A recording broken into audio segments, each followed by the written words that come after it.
Arvadını öldürən 3 uşaq atası video paylaşdı. Gəncə xəbər azın məlumatına əsasən hadisə Tovuz rayonu Əyibli kəndində baş verib. Kənd sakini 1993-cü il təvəllüdlü Səbuhi Hacızadə həyat yoldaşı 1996-cı il təvəllüdlü Mətanət Hacızadəni bıçaqlayaraq qətlə yetirib. Hadisə baş verdikdən qısa müddət sonra Səbuhi Hacızadə video çəkərək qətli qısqanclıq zəminində törətdiyini etiraf edib, o görüntüləri sosial şəbəkə üzərindən paylaşıb. Qeyd edək ki, hadisəni törədən Səbuhi Hacızadə ötən gün Montenegrodan yaşadığı Tovuz rayonunun Əybu kəndinə gəlib. Bugün isə o həyat yoldaşı 29 yaşlı Mətanət Hacızadənin atası gilə gedib. Elə orada həyat yoldaşını bıçaqlayaraq qətlə yetirib. Qeyd edək ki, ailənin 3 az yaşlı oğlu var. Hazırda hadisəni törədən Səbuhi Hacızadənin tutulması istiqamətində axtarış tədbirləri həyata keçirilir.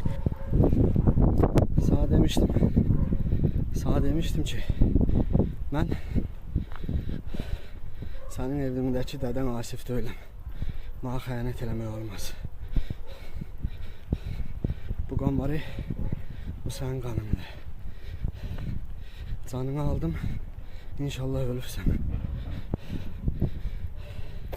Növbədə indi öz canımı verməkdir. Mən tutulmaqdan qormuram, türmə kişi üçündür. Mən ölümü gözü olmuş oğlanım, mən həyat yaşından qormuram. Mən xəyanət eləmirəmsə, mənə heç kim xəyanət eləyə bilməz. Bunun cavabı bu olmalıydı. Ola bilər, ölməzsən bu dünyada, amma boyda zərbələr ölməliydim. Ölməsən də o bir dünyada gözləyəcəm səni.